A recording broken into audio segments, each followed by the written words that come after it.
সালামু আলাইকুম বন্ধুরা। আজকে আমি আপনাদেরকে দেখাবো মাচানে কিভাবে চার করে। মাচানে চার করার আসলে নিয়মটা কী? আপনাদেরকে মাচানে চারের সম্পূর্ণ রেসিপিটা আমি দিয়ে দিচ্ছি। সম্পূর্ণ ভিডিওটা অবশ্যই না টেনে দেখার চেষ্টা করবেন, অবশ্যই নতুন কিছু শিখতে পারবেন। অব্যর্থ একটা চার, এবং অব্যর্থ বলতে গেলে আপনারা মনে করেন না যে যেভাবে ফেলবেন সেভাবে কাজ করবে। আসলে এটা অব্যর্থ, অবশ্যই অব্যর্থ, কিন্তু অব্যর্থটা কার জন্য সেটা আগে বোঝার দরকার, মানে বোঝাটাই জরুরি। অব্যর্থ হবে কার জন্য? যে আসলে মাছান করে আলোচনা আজকে চার নিয়ে। তো যিনারা মাছানে মাছ মারে তাদের জন্য আজকে আমি একটা চার দেব। এবং কিছু কিছু শিকারী আছে যারা খুব গোপনভাবে একটা জায়গাতে ছিপ ফেলে, চায় না যে ওখানে আর কেউ যায়, কিংবা ওখানে কেউ যায়ও না, কিন্তু কিছু মাছ ওখানে আছে। এরকম জায়গা যদি হয় তাহলে আপনাদেরকে আমি আজকে যে চারটা দেবো সেই চারটা কিন্তু আপনার গোপন যে জায়গা আছে সেই জায়গাতে যদি আপনার চার করেন, আপনার চার আপনার মানে অব্যর্থ হয়ে যায়। একটা চারে এটা আমি তৈরি করে দেবো আপনাদেরকে। চার যদি আপনার স্পটে ফেলে আসেন তো অবশ্যই ওখান থেকে মাছ আপনারা মারতে পারবেন। 100% গ্যারেন্টি, 100% গ্যারেন্টি, 100% গ্যারেন্টি। কারণ এটা কোনোভাবেই মিস হওয়ার সম্ভাবনা নেই। আপনারা সম্পূর্ণ ভিডিওটা দেখবেন, চারটা করবেন, নদীতে ফেলবেন। ফেলা 2 থেকে 3 দিন পর কিন্তু রেজাল্ট পাবেন। ফেলানির সাথে সাথে আপনারা রেজাল্ট পাবেন না, এটাও আমি আপনাদেরকে বলে দিচ্ছি। মাছ মারবেন, তারপরে আমাকে কমেন্ট করবেন। যদি বলেন যে ভাই আপনার মানে, তো চার ক্ষেত্রে আপনাদের কী কী লাগবে? এটা হচ্ছে চালের গুঁড়ি, এটা হচ্ছে চাল, এটা হচ্ছে সেলটি, এবং এটা হচ্ছে মাটি। মাটিটা দেওয়া হবে জরুরি এই কারণে যে মাটি যদি না থাকে তো আপনার চারের ওজন থাকবে না, আর চারের ওজন যদি না থাকে তো আপনার নদীতে ফেললে কিন্তু বেশি চলে যাবে, যেহেতু নদী একটা স্রোতের জায়গা। তো চারটা আপনারা কীভাবে তৈরি করবেন সেটা আপনাদেরকে আমি দেখাচ্ছি। আর এটা হচ্ছে মিষ্টি চারটা অবশ্যই চারের জন্য জরুরি। আর এই হচ্ছে মসুরের ডাল। এখন আপনাদের প্রশ্ন আসতে পারে মসুরের ডাল কী কাজ করবে? আসলে মসুরের ডালটাই কিন্তু সবচেয়ে ভালো কাজ করবে। কারণ সবসময় আপনারা যদি মনে করেন যে সেন্টই ভালো কাম করে, মানে সবসময় চারই যদি ভালো কাজ করে, এটা আসলে অবশ্যই না। কারণ মাছ কিন্তু অনেক সময় চোখে দেখি মাছে খায়। তো অবশ্যই মাছকে যে জিনিসটা আকর্ষণ করবে সেই জিনিসটা যদি আপনারা নদীতে ব্যবহার করেন তো অবশ্যই মাছে কিন্তু খাবে। এখন কিন্তু দেখা যাচ্ছে হলুদ টোপ পাওয়া যাচ্ছে, নীল টোপ, মানে অনেক রকমের কালারের টোপ কিন্তু এখন নদীতে মানুষ ব্যবহার করছে, কারণ মাছ চোখে দেখি খায়। তো এই যে মসুরের ডাল আপনারা কীভাবে ব্যবহার করবেন সেটা আমি আপনাদেরকে দেখাচ্ছি। ও বন্ধুরা, আরও একটা জিনিস লাগবে, সেটা আমি এখন আপনাদের এখানে দিতে ভুলে গেছি, আমি আপনাদেরকে দিয়ে দেখাচ্ছি। এই যে বন্ধুরা, এটা হচ্ছে ভাত। এখন বিষয় আপনাদের মনে হতে পারে ভাত কী কাজ করবে স্যারে? আসলে ভাতের দিকে তাকায় দেখেন যে আপনারা যে টোপটা নদীতে ইউজ করেন সে ধুপা কাটা হয়ে কাটবে না। যত বড় টোপ দেন এবং যত ছোটো টোপ দেন, মাছ কিন্তু সাদা দেখি মাছ এসে টোপে ঠোক মারে। যদি আপনাদের সারে ভাত থাকে তো এই জায়গাতে মাছ কিন্তু মানে নদীতে কাটা ঘিরে অনেক সময় দেখেছেন আপনারা, অনেক জায়গাতে কাটা দেয় মানে মাছকে আটকানোর জন্য। তো ওই জায়গাতে কিন্তু ওনারা প্রতিনিয়ত ভাত মারে, তার মানে মাছের ভাত খাওয়ার একটা অভ্যাস আছে। যদি আপনাদের কোনো স্পটে চারে আপনারা ভাত মারেন, অবশ্যই চারে মাছ আসা লাগবে। কারণ এই ভাতগুলো যখন মানে পানির ভিতরে যা পড়ে থাকবে তখন কিন্তু তাদের রং আছে, সাদা একটা রং আছে, জায়গা ছিটি থাকবে। এই কারণে কিন্তু এখানে একটা মাছ যদি লাগায় তো আরও 10টা মাছ লাগার সম্ভাবনা আছে। এখন আমি আপনাদেরকে চারটা মাখায় দেখাচ্ছি।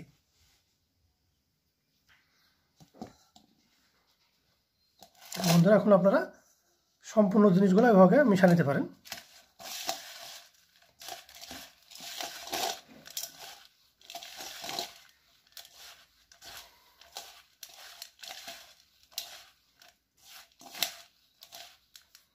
এবার দেবো আমি মিষ্টি সার একটু খুব বেশি দেওয়ার দরকার নাই, জাস্ট এগুলো আঠা করার মতো দিলেই হবে।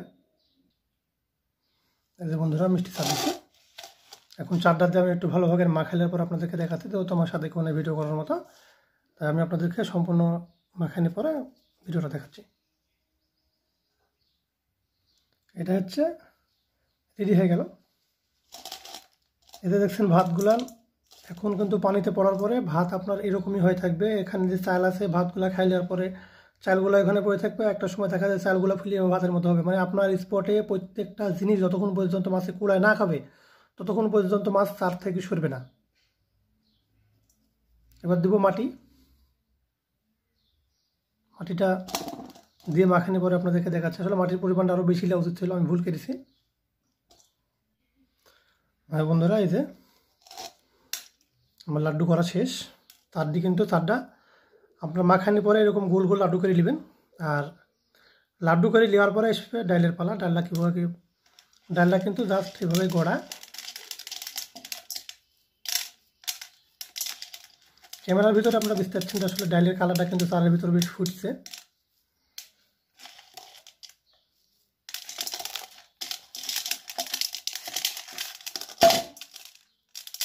এটাই কিন্তু হচ্ছে ডালের কাম। ডালটা আপনারা ভালোভাবে গড়া এর ভিতরে লাগাই দেবেন।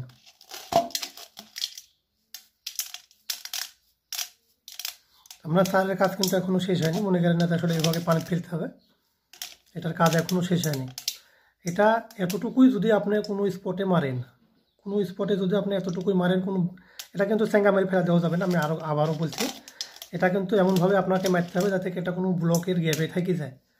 যখন ব্লকের গ্যাপে থেকে যাবে তখন কিন্তু এখান থেকে ওই স্রোতে এই চারটা থেকে না যায়, সেই ব্যবস্থা আপনাকে রাখতে হবে। এই একটা মসুরের ডাল একটা মাছের চোখে কিছু না হলেও 20 হাত দূর থেকে মাছের চোখে পড়বে। আর 20 হাত দূর থেকে যদি মাছের চোখে পড়ে এখানে আসবেই। তারপরে এসে যখন ভাত দেখবে তখন ভাত খাবে, যখন চাল পড়বে তখন চাল খাবে, যখন গুড়ি মুখে যাবে তখন ওইটা খাবে। মানে মাছ স্পটে জাস্ট আসতে যতটুকু লেট এখান থেকে আর যাবে না। এটা আমি আপনাদেরকে গ্যারেন্টি দিচ্ছি যে যাবে না। আপনারা যারা মাছানে মাছ মারেন, আপনারা যেভাবে সার করেন এই নিয়মটা যে ভুল, এটা আমি আপনাদেরকে, আপনারা এই জিনিসটা করার পরে বুঝতে পারবেন যে হ্যাঁ আপনাদের নিয়মটা ভুল ছিল। কারণ নদীতে চার কেলে চার থাকে না, চার সচরাচর গড়ি চলে যায়। এই যে দেখছেন এখন কিন্তু কালো হয়ে গেছে, কিন্তু এটা পানি পড়ার পর কিন্তু আবার ওদের মানে যে সঠিক যে রঙটা সেই রঙটা করে দেবে। আপনাদেরকে আমি পানিতে দিই দেখাচ্ছি, যদিও নদীর ফেলা যাওয়ার পর তো আমি আপনাদেরকে দেখাতে পারছি না, দেখাচ্ছি।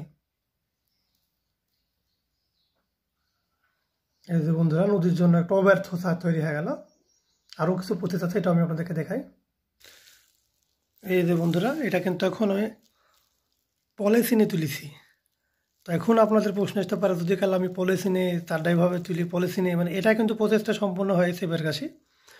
পলিথিনের ভিতর থাকার কারণে আপনাদেরকে ঘাবড়ানির কোনো প্রয়োজন নাই। যখন আপনার এই বলটা কিছু না হলেও এতটুকু করে জাস্ট আমি দেখানো, আমি কিন্তু নদীতে চাষ করার পক্ষপাতী না। কারণ দেখা যাচ্ছে আমাদের এলাকাতে আমি সচরাচর বিলি থাকি যে আজকে এক জায়গাতে চার রেখে আসবো, কালকে যা দেখা যাচ্ছে ওখানে কারেন্ট জাল পড়বে, তখন কিন্তু মানে নিজেকেই ভালো লাগবে না। কারণ চার খেতে গেলে অনেক খরচ আছে। খরচের পরে একটা জায়গাতে 4 দিন 5 দিন যদি মাছ মারতে নাই পারি তখন ওই জায়গাতে খারাপই লাগে। যাদের আপনার মাছান আছেন তাদের মাছানের কাছে তো আসলে কারেন্ট জাল পড়ে না, আপনারা নিয়ন্ত্রণ রাখতে জানেন। সেই কারণে এই বলটা কিছু যদি না হয় তাকে একটা বলের ওজন কিন্তু কিছু না হলে আপনাকে হাফ কেজি করে করাই লাগবে। পরিমাণটা আপনি আপনার নিয়ম মতো দিতে পারবেন। এভাবে পলিথিনে তোলার পরে আপনারা পলিথিনটা জায়গা জায়গা ফুটা করে দেবেন। ফুটা কী কারণে ফুটা করবেন, মাছ এসে কিন্তু এটাকে ঠোকাবে, মাছ এসে ঠোকাবেই।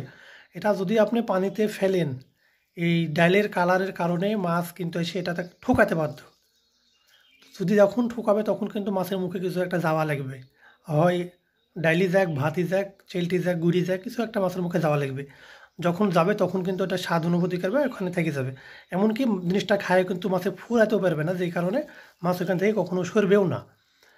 এই একটা সারে 10টা 20টা 15টা আপনারা মাছ মেরে দিতে পারবেন, কোনো ব্যাপার হবে না। কিন্তু আপনাদের মানে মাটির পরিমাণটা, চারের পরিমাণটা দিতে হবে সর্বনিম্ন। যদি হয়তো ওটাতে হাফ কেজি এরকম দুই একটা বল করে যদি আপনি একটা জায়গাতে মাছানের নিচে নামান, তো দেখা যাচ্ছে যে আপনার ওই মাছান থেকে আপনি একদিন চার দিলে 3 দিন মাছ মারতে পারবেন, এটা গ্যারেন্টি। আমি আপনাদেরকে দেখাচ্ছি যে পানির তলে দিলেও এই ডালের কীরকম রং আসে। এই যে বন্ধুরা দেখেন সবচাইতে বেশি কিন্তু এই ডালের কালারটাই চোখে পড়েছে, ঠিক তেমনভাবেই। যদিও একটা মেলা পানি না, তারপরে খুব কমও না, 1 বালতি পানি। আপনারা অনেক দূর থেকে কিন্তু ডালের কালারটা চোখে দেখা যাচ্ছে, যে কারণে আমি আপনাদেরকে গ্যারেন্টি এটাই দিচ্ছি যে মাছ যত দূরই থাক না কেন, আপনারা দেখেন প্রায় 5 ফিট মতো চালিয়ে ফেলাইছি, তারপরেও কিন্তু ডালের কালারটা চোখে পড়ছে। ঠিক এইভাবেই কিন্তু মাছের চোখেও এই জিনিসটাই সবচেয়ে বেশি পড়বে, যে কারণে মাছ এখানে আসতে বাধ্য। শুধু চারের ভরসাতে থাকলে হবে না, কিছু কিছু সময় মাছকে চোখে কাজে লাগাতে দিবেন। হ্যাঁ, তো বন্ধুরা দেখলেন আপনারা যে আসলে পানির ভিতরেও কেমনভাবে এটা জল করছে। মাছ চোখে দেখি খায়, এটা আমি আপনাদেরকে বারবার বলছি যে মাছ চোখে দেখি খায়, যে কারণে একটা ডাল কিছু যদিও না হয় তো 10 হাত 15 হাত 20 হাত দূর থেকে একটা মাছকে আকর্ষণ করবে। আর যদি একটা মাছ ওখানে আকর্ষণ হয়, পলিথিনটাকে ফুটা করা লাগবে, কারণ আপনারা অনেক ক্ষেত্রে দেখেছেন যে পুকুরে কিন্তু যদি একটা বস্তা নামায়, তাহলে কিন্তু বস্তার মুখ কিছু কিছু জায়গাতে ফুটো করে দেয়, মানে খাদ্য যখন বস্তাতে দেয় তখন কিন্তু বস্তা ফুটি করে দেয়। আর মাছের স্বভাব কিন্তু যে জিনিসটা পাবে সেই জিনিসটাই ঠুকাবে। এখন কিন্তু মাছের স্বভাব হচ্ছে ব্লক ঠুকেছে, বা যেহেতু ব্লকে একটু একটু সাইডে লেগে আছে সেহেতু ব্লক ঠুকাচ্ছে। আর এগুলার তো আসলে ব্লকের শ্যাওলার মতো স্বাদ হবে না, এগুলোর স্বাদ তো একটু অন্যরকম হবে, এটা আপনারা জানেন। তো এগুলা যদি এই মানে চারের উপরে এসে যদি কাল একটাবার মাছের ঠোক পড়ে, তো মাছ ওখান থেকে কোনো দিনই লড়বে না। আপনার বসিয়ে যদি পড়ে তো ওইটা খাওয়া মাফ করবে না, কারণ এর ভিতরে চাইলের ভাত আছে। কারণ ভাতর রঙও সাদা, আপনার আটার রঙও সাদা। যে একটা ভাত যদি কাল কেউ খায় তো ওই মাছটার আপনার টোপ খাওয়ার মিস হবে না। তো বন্ধুরা, এই ছিল আজকের আমার ভিডিও। আমি কিন্তু এত লং ভিডিও কোনো দিন দিই না, আজকে প্রথম একটা লং ভিডিও দিন। আপনারা দয়া করে সম্পূর্ণ ভিডিও দেখার চেষ্টা করবেন। আসসালামু আলাইকুম বন্ধুরা, দেখা হবে বড় কোনো ভিডিওতে। লাইক কমেন্ট শেয়ার করবেন, ভালোবেসে আমার চ্যানেলটা সাবস্ক্রাইব করে রাখবেন।